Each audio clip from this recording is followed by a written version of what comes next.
Pues un placer saludarle. Como siempre, para mí estos espacios de poder comunicarme, de poder compartir con usted algunas de esas cosas que me parecen interesantes, obviamente para tiempos interesantes, creyendo que necesitamos definitivamente la palabra de Dios como una referencia fuerte, como las verdades que nuestra vida necesita para enfrentar, insisto, un tiempo por demás complejo y difícil. Este día estamos con la intención de compartir un tema que me parece por demás importante e interesante. Le he titulado a lo suyo vino. Esta palabra está basada principalmente en el Evangelio según San Juan, capítulo número 1, versículo 11, que literalmente lo dice de esta manera. A lo suyo vino y los suyos no le recibieron. Continúa en el versículo 12 diciendo, mas a todos los que le recibieron, a los que creen en su nombre, le dio el poder, la potestad de ser llamados los hijos de Dios. Ahora, este pasaje particularmente se refiere a Jesús. Cuando habla a lo suyo, se refiere precisamente a Jesús y su ministerio aquí en la tierra. ¿Por qué? Porque según la palabra de Dios, Gálatas 4, versículo 4, dice que llegó un tiempo particular, un espacio especial, un movimiento del cielo. Me gusta cuando el cielo acciona, me gusta cuando el cielo toma decisiones a favor nuestro. Y en la agenda de Dios, según lo que me relata este pasaje de Gálatas 4, dice que cuando vino el cumplimiento del tiempo, Dios envió a su Hijo con características muy particulares, nacido de mujer y nacido bajo la ley, con un propósito, para que redimiese a los que estaban, permítame ampliar, estábamos bajo la ley, a fin de que recibiésemos la adopción de hijos. Esto es sumamente interesante que yo vea mi vida metida en los tiempos, en las decisiones, en la agenda del cielo. Y el Padre decidió enviar al Hijo. Aquel verbo, según lo que nos dice el Evangelio según San Juan, fue hecho carne y habitó entre nosotros. Y dice, ampliando, y vimos su gloria, gloria como del unigénito, lleno de gracia y de verdad. Sí, el Padre decidió que era el tiempo, que era el momento de enviar a Jesús para que cumpliera un propósito muy particular. Ese propósito Jesús lo entendía perfectamente. Por eso, cuando el escritor Juan relata, dice, a lo suyo vino, es que en todas sus decisiones, en todas sus acciones, cada cosa que hizo estaba acorde con su propósito, con lo que Dios le había encomendado. Y es aquí donde quiero centrar mucho de la enseñanza. ¿Qué es lo que de él se esperaba? ¿Qué es lo que en un momento él tenía que cumplir? En algunos de los pasajes por ahí del Evangelio dice que cuando llegó el tiempo de ser recibido arriba, él afirmó su rostro para ir a Jerusalén.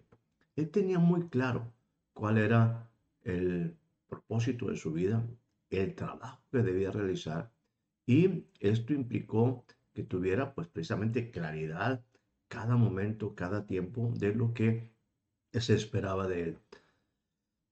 Nunca nos habla la palabra de que haya habido alguna fecha específica, me refiero de cuándo, por ejemplo, Jesús iba a morir, cuándo iba a ser recibido arriba. Pero bueno, hoy a través de la palabra podemos ver que la vida de Jesús, cuando desde que nace ahí en Belén, como toda vida, algunas veces yo he expresado que desde que nacemos empezamos a morir. Y definitivamente esa muerte llega en el tiempo cuando yo he cumplido mi propósito. Sumamente clave que yo entienda cuándo, qué, cómo, qué se espera de mí, que yo pueda encontrar mi vida en Dios. La vida es una interrupción en la eternidad y cada vez que un día pasa, horas, minutos, nuestra vida avanza hacia un final y se espera que en esta vida yo haya cumplido un propósito. En este caso, el propósito de Jesús es un propósito muy amplio, complejo, diverso, y es un espectro impresionante de cosas que él debe de cumplir. A lo suyo vino. Hay una cuestión que es clave. Dice la palabra que los suyos no le recibieron. Esto implica que algunas ocasiones, muchas ocasiones quizás, lo que usted y yo estamos enfrentando no es del todo acepto o no es del todo aprobado o no es del todo recibido por los que nos rodean. No estoy hablando de una forma negativa, es que hay cosas que solamente están en tu relación con Dios, lo que Dios espera de ti, no necesariamente con la aprobación de la gente o lo que la gente espera que tú hagas. Él estaba totalmente comprometido a su propósito. Y en ese propósito, cuando aquellos que eran cercanos a él, aquel círculo que estaba inmediato a él, pues no le recibe, hablando de su pueblo, hablando de su propia familia, pues dice la Biblia que a todos los que le recibieron, a los que no eran suyos, nos dio una oportunidad de poder recibirle, de creerle y bueno, llegar a poder tener la potestad de ser llamados también nosotros los hijos de Dios. Esto dentro de un plan maestro de Dios, donde va Él determinando tiempos, donde va Él dando dispensaciones, o permíteme usar el término, abriendo dispensaciones para que se pueda cumplir su palabra en totalidad y el plan de Dios llegue a una culminación donde todos podamos ser como el Hijo, lleguemos a la imagen del Hijo. Hablando del Hijo, ese debería ser nuestro tema constante de estudio, de aprendizaje, de conocerle a Él, porque el Hijo es simple y sencillamente, permítame utilizar lo que Hebreos capítulo número 1, versículo 1 nos dice, y una vez más aparece Dios. Dios. Dice este pasaje que Dios, habiendo hablado muchas veces y de muchas maneras en otros tiempos, en otro tiempo a nuestros padres por los profetas. Pero ahora, en este preciso momento, déjeme decirle, en este 2026 y los años que están alrededor de este tiempo, Dios en estos postreros días nos ha hablado por el Hijo y hace una descripción sumamente interesante de quién es el Hijo. Ese que fue constituido heredero de todo y por el cual asimismo hizo el universo. O sea, esta descripción nos habla de que ese es el Hijo que está desde el principio, el que no tiene principio ni fin, el que es Dios, el que estaba con Dios desde la fundación del mundo, sabiduría absoluta. Dice, ese Hijo es ahora en la tierra, es el resplandor de su gloria, es la imagen misma de su sustancia. Otra versión dice, es la expresión exacta de su naturaleza. En otras palabras, el Dios lejano ahora está cercano. Y en el Hijo vemos el resplandor de la gloria y vemos la imagen misma de ese Dios todopoderoso. Dice, ampliando esto, Él es quien sustenta todas las cosas con la palabra de su poder. Y vino a ser algo que era sumamente importante. Dice la Biblia, habiendo efectuado la purificación de nuestros pecados. Esto es sumamente importante porque esa era una de las funciones, una de las facetas del Hijo como Cordero de Dios. Ampliaré un poquito más esto más adelante. Dice, y esos pecados los redimió, nos purificó por medio de sí mismo, para que luego, una vez que haya obtenido para usted y para mí eterna redención, se sentó a la diestra de la majestad en las alturas. Y dice que fue hecho superior a los ángeles por cuanto heredó un nombre más excelente que ellos. El nombre de Jesús, el nombre del Cristo, el nombre fiel y verdadero.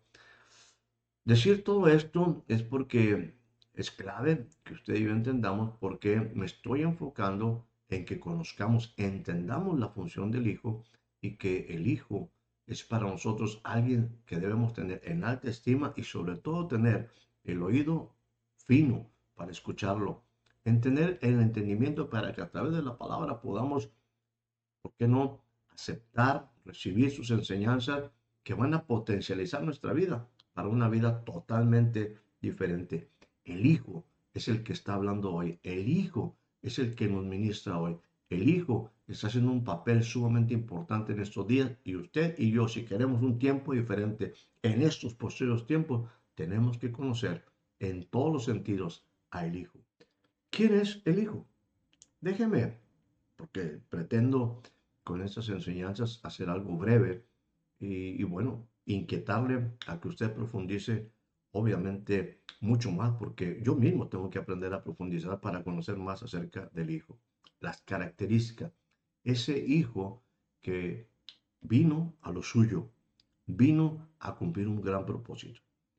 Algunos puntos en relación a quién es el Hijo. Número uno, él estaba comprometido a hacer la voluntad de Dios Padre. Dice en Hebreos 10:9, vengo a hacer tu voluntad como está escrito, como en el rollo está escrito de mí. Vengo a hacer tu voluntad. El Hijo tenía claramente en su mente, en su corazón, en sus acciones, agradar al Padre, cumplir lo que del Padre le había sido asignado y ahora él tenía la posibilidad o tenía la oportunidad de cumplir las cosas como el Padre ciertamente lo esperaba. Él sabía la demanda del Padre, él conocía el corazón del Padre, sabía lo que para el Padre la humanidad era importante, por lo tanto, él se comprometió en hacer la voluntad y cumplir las formas, cumplir en el fondo, ser fiel, hacer las cosas correctas, hacerlas con el corazón correcto y conforme a la escritura. Por lo tanto, él estaba comprometido plenamente a hacer su voluntad. Por eso cuando los discípulos en algún momento le piden ahí que les enseñe a orar, dice, Señor, déjenme decirles algo. Padre nuestro, inclusión, nos incluye en esa oración. Que aprendamos que el Padre ahora está cercano. Dice, Padre nuestro que estás en los cielos, santificado sea tu nombre, vénganos tu reino, hágase Señor tu voluntad, así en el cielo como es en la tierra, así en la tierra como es en el cielo. Quiere decir que el Hijo conocía perfectamente cuál era la voluntad de Dios en el cielo y ahora él venía a hacerla en la tierra en una asignación sumamente importante que era la salvación de la humanidad y el establecimiento del reino. Y el establecimiento del reino pudiéramos utilizarlo a la inversa a través de hacer salvo a la humanidad, aquellos que creen en él, aquellos que tienen hoy la potestad de ser hechos hijos de Dios, no engendrados de voluntad de carne, no engendrados de voluntad de varón, no engendrados de ninguna cuestión humana, sino hijos de Dios, genuinos hijos de Dios, con el Espíritu de Dios, con el aliento de vida, con el sello de Dios en sus vidas.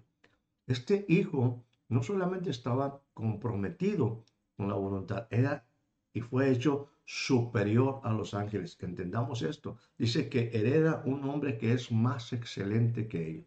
El nombre de Jesús es, por supuesto, un nombre que es sobre todo nombre. En algún momento en el libro de Hebreos dice que él trae un propósito particular. Es autor de gran salvación. ¿Por qué? Porque su sacrificio quita el pecado del mundo.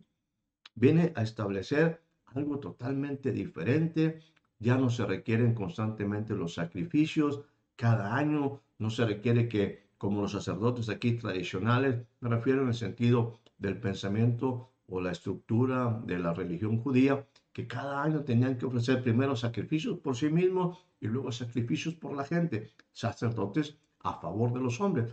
Ahora este hijo hace un solo sacrificio, no con sangre de animales, no con sangre de machos cabríos ni nada por el estilo, sino ahora con su propia sangre y con ello quita todo el pecado. Con una sola ofrenda, su sangre quita todo el pecado. En esa voluntad nosotros somos santificados, perfeccionados. Él es autor de gran salvación. Está comprometido, es superior a los ángeles y es autor de gran salvación. No solamente eso, él es superior a Moisés. Importantísimo. La ley vino a través de Moisés. Jesús no vino a quitar la ley, no vino a abrogar la ley, vino a cumplirla. Y en él se cumplen toda la ley, porque la ley es espiritual, porque la ley protege nuestro espíritu. Entonces, Él no vino a abrogar la ley, vino a cumplir la ley. Una ley que definitivamente para nosotros era un problema, porque el que no cumpliera totalmente con la ley, en cada detalle, en cada porción, es más, si falláramos en una sola cosa, pues éramos dignos de muerte, éramos malditos. Pero Él la cumplió y en Él se cumplen todos los profetas y se cumple la ley. Toda la escritura se cumple en Él. Como está escrito también, decíamos hace rato que Dios habiendo hablado muchas veces, de muchas maneras, en otro tiempo a nuestros padres por los profetas. Bueno, Jesús cumple la ley y cumple a los profetas. Superior a Moisés, por supuesto que sí. Ahora, Él viene también, está en una dimensión de ser el gran sumo sacerdote. ¿Por qué? Porque está ahora con un mejor pacto. Lo que era el pacto, lo que era el tiempo de Leví en el sacerdocio del pueblo de Israel, bueno, tenía todas diferentes prácticas, tenía diferentes ordenanzas de cómo debería ser el sacerdocio levítico. Pero era algo que obviamente fuera una figura débil, que no podía cumplir totalmente las expectativas de Dios, pero era como insisto, una sombra de lo que iba a venir. Pero ahora Dios, que es una decisión de Dios, establece un sacerdocio totalmente diferente. Como no había antecedentes previos, porque en un momento un Abraham había entregado al rey de Salem de aquellas épocas, en aquellos tiempos de Abraham, cuando Abraham, una vez que había tenido un triunfo, trajo el botín y presentó los diezmos, dice que emerge un hombre por ahí, el rey de Salem, Melquisedec. Ahora, en un momento muy claro, Dios dice al hijo, tú eres sacerdote no conforme Leví, sino conforme Melquisedec, sin genealogía, sin padre, o sea, totalmente diferente a lo que era el sacerdocio levítico, que era débil, que era imperfecto, pero ahora en el orden de Melquisedec dice la palabra que ahora Jesús establece un nuevo sacerdocio no basado en tradiciones, no basado en ordenanzas, sino en el poder de una vida indestructible. Y eso es lo que Jesús viene a ofrecer. Una vida totalmente diferente, un mensaje totalmente diferente, un mejor pacto. Hablando de eso, déjame decirte que obviamente tenemos que tener una identidad con Él y Él tiene una identidad con nosotros. Porque cuando fue hecho, cuando fue engendrado, cuando Él entiende que el Padre le ha preparado cuerpo y dice, me preparaste cuerpo. Y sabe que ahora un niño es nacido, pero el Hijo nos es dado. El Hijo llegó a ser semejante a nosotros, se identifica con nosotros, pero no en la debilidad, sino viene a cumplir lo que nosotros como seres humanos, ni la religión, ni nadie podía cumplir. Él lo empieza y decide avanzar y ahora es hecho como nosotros. Un poco, como dice la Biblia, un poco menor que los ángeles. Dice por ahí el salmista, ¿qué es el hombre? ¿Qué es el hombre para que le visites? Pues lo hiciste poco menor que los ángeles. Aquel que es superior a los ángeles y que tiene un nombre superior a los ángeles, que es superior a Moisés, aquel que es superior a cualquier sacerdocio levítico. Bueno, ahora como nosotros es alguien con el que podemos identificarnos, nos identificamos con él y él se identifica con nosotros y ahora en esa condición entra en una, como dice la palabra, en una obediencia absoluta, siendo obediente hasta la muerte y muerte de cruz. Se humilló, se despojó de sí mismo, no solamente de su grandeza, sino que se despojó aún de cualquier pensamiento superior para hacerse obediente. Y acuérdese que el que obedece no se equivoca. Hecho semejante a los hombres, un poco menor que los ángeles. Y no solamente eso, finalmente puedo decir que Él es mediador, mediador de un nuevo y mejor pacto. Si usted lee el libro de Hebreos, la carta a los Hebreos, es una carta que nos habla de una vida en todos los sentidos mejor. Ahí va a encontrar usted diferentes cosas donde precisamente porque Él está comprometido con la voluntad de Dios, porque Él es hecho superior a los ángeles, porque tiene un nombre más excelente que ellos, porque es autor de gran salvación, ¿Por qué es superior a Moisés? Porque es el gran sumo sacerdote que no entró en un tabernáculo aquí terreno, sino que en la misma presencia de Dios, y ahí ofreció su sangre para perdón de nuestros pecados y con un sacrificio hizo para nosotros, para siempre nos hizo perfectos a los santificados. En esa condición de identidad con nosotros, de entender que necesitamos un verdadero Salvador y una salvación superior. Bueno, ahora es mediador de un nuevo pacto, mejores promesas, mejores sacrificios, mejor palabra, mejor ministerio. Simplemente todo es mejor con Él. En definitiva, todo es mejor en Él, en el ministerio de Él. Por causa del tiempo, estaremos haciendo un segundo envío de este tema, hablando muy particularmente del carácter o lo que implicó que Él pudiera cumplir en plenitud lo que de Él se esperaba. Repito, la importancia de saber agradar al Padre, entender lo que el Padre de Él esperaba para nuestra redención. Y eso se cumplió en plenitud. Él es el Hijo, ese que debemos atender, ese que debemos escuchar, ese de que debemos tener en alta estima. Recuerde, Él es el resplandor de la gloria de Dios. Él es la imagen exacta de su naturaleza, de la naturaleza de Dios. Él es el heredero de todo.